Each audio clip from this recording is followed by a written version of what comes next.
Magical Hopathon round 3, I can't believe I'm saying that, is back.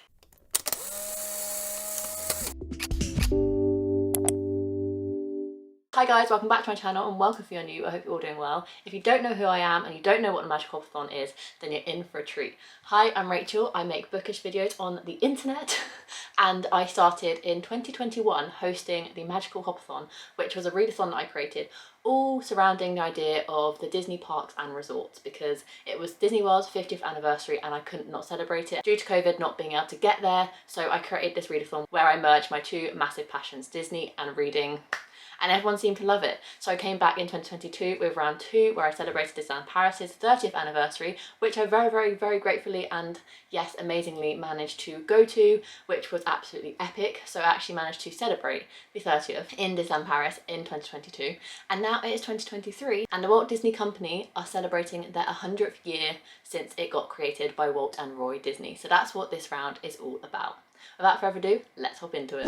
So as I said, this round of the Magical Hopathon, round 3, is all about celebrating the Walt Disney Company as a whole for celebrating its 100 years this year, which I'm so proud of it. It's made it 100 years and it's bigger and better than ever, and I cannot wait to tell you guys how we're celebrating with this round of the readathon. It actually turns 100 on October 16, 2023, so of course, in traditional style of this readathon, we are starting the readathon on October 16th and it's running for an entire week of that week. I'm kind of hoping some people might be having October half term that week, fingers crossed, but yeah, it's running the entire week. So from Monday, October 16th, all the way through to Sunday the 22nd, I believe, of October, it's running that entire week. So a full 7 days of Disney magic and reading. The aim of this readathon is to complete as many bingos as possible, because in round 3 we are doing the readathon via a very cool bingo board, which I'm very excited to show you guys. It's a 4x4 bingo board, so there are 16 prompts in total. Don't worry, not all of them are bookish. Some of them are non-bookish prompts such as self-care,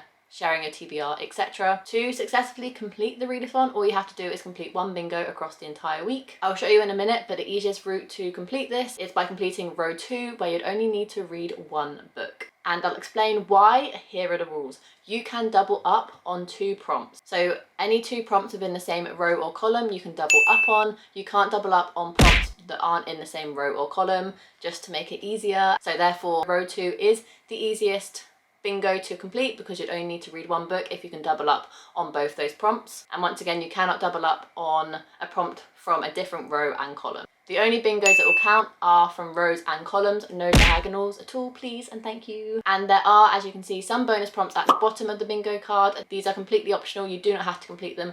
I just thought I'd throw them in there in case people really want to push themselves and give themselves a challenge. Now let's go on to the prompts, because the prompts are the best thing about any readathon, and they're always the first thing that I plan when I get to planning the next round of this readathon. I always go to prompts first because they're the most exciting thing to do.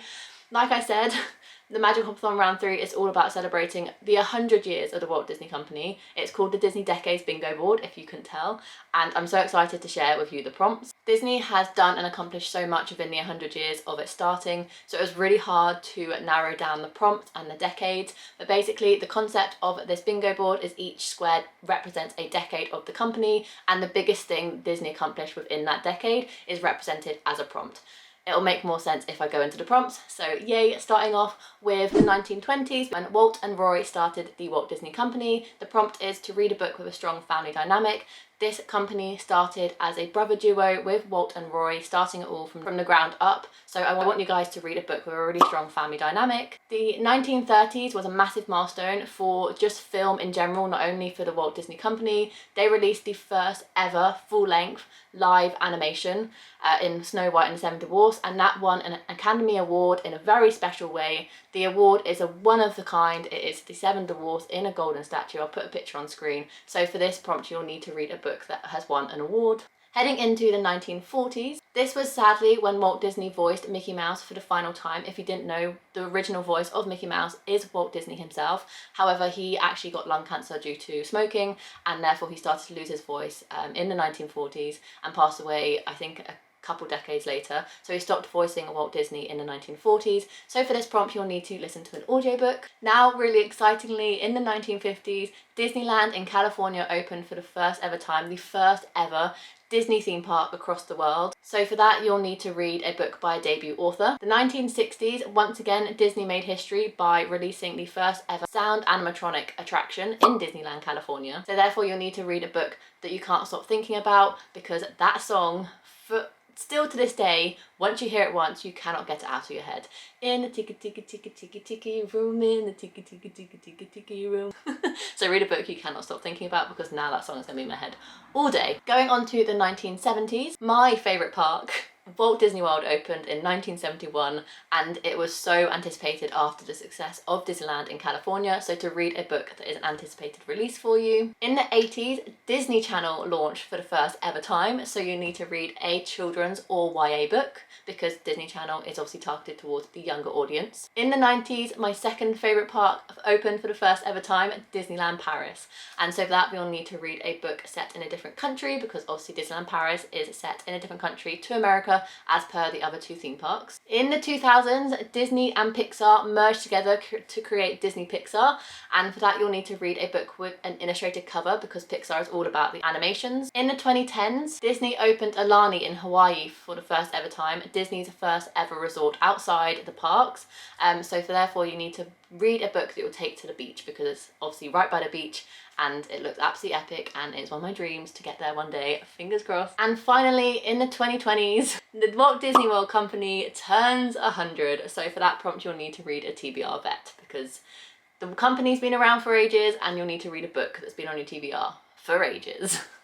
So those are all the prompts. I cannot wait to see what bingos you complete across the week in October. The prompts aren't in numerical order. You don't go from the top of the bingo board with the 1920s all the way down to the 2020s. They are kind of sporadically placed across the board, so bear that in mind when you're creating your TBR. It might be better to plan which prompts you want to complete and which rows and columns you want to try and tick off before you pick your books, because it might be easier that way rather than picking books and then trying to figure out which direction you want to go on the bingo board. This is a little tip there. I've already planned my TBR, which will be coming separately in a different video closer to the time of the start of the readathon. And as you can see, not all the squares on the bingo board are bookish prompts, so the prompts that you may want to fill out that aren't bookish are, the first one is share your TBR, so whether that's on Instagram or Twitter or just in the comments down below, share your TBR, what you're planning to read across the week, and then you can tick that square off. The next one is a completely free square, so I recommend just ticking it off on the first day of the readathon.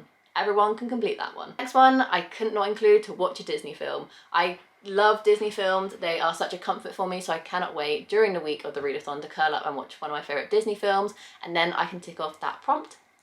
The next one is to join a live reading sprint. Yes, I'll be doing a reading sprint across the week. I'll explain more later. And then the last one is to do a form of self-care. This could be anything bar reading. I know reading for a lot of us is a form of self-care, but try and think outside the box and complete something that is a form of self-care that you wouldn't usually do, that you can treat yourself to, that isn't reading. Unfortunately, you cannot double up on prompts watch a Disney film and form of self-care, because they're not in the same row or column. However, you could watch 2 Disney films and count one as self-care and one for the watch a Disney film prompt. Now some little housekeeping things, or should I say mousekeeping things, to run past before ending this video. It's a really short one because I feel like it's pretty easy to explain a bingo board readathon, but yes, like I said, there will be live reading sprints. I've actually booked the entire week off work just to bask myself in reading and Disney and just enjoying this readathon, because it's not something I've been able to do as of yet with hosting this readathon. I haven't taken like a full week off to dedicate myself to it, so I'm very, very excited to do that. So there'll be reading sprints in the day, during the evenings, just to try and make everyone happy and able to join at least one reading sprint across the week. I won't be sprinting live every single day, but hopefully most of the days there'll be either a daytime or an evening one. Since my first ever readathon in 2021, I've hosted it mainly via Twitter.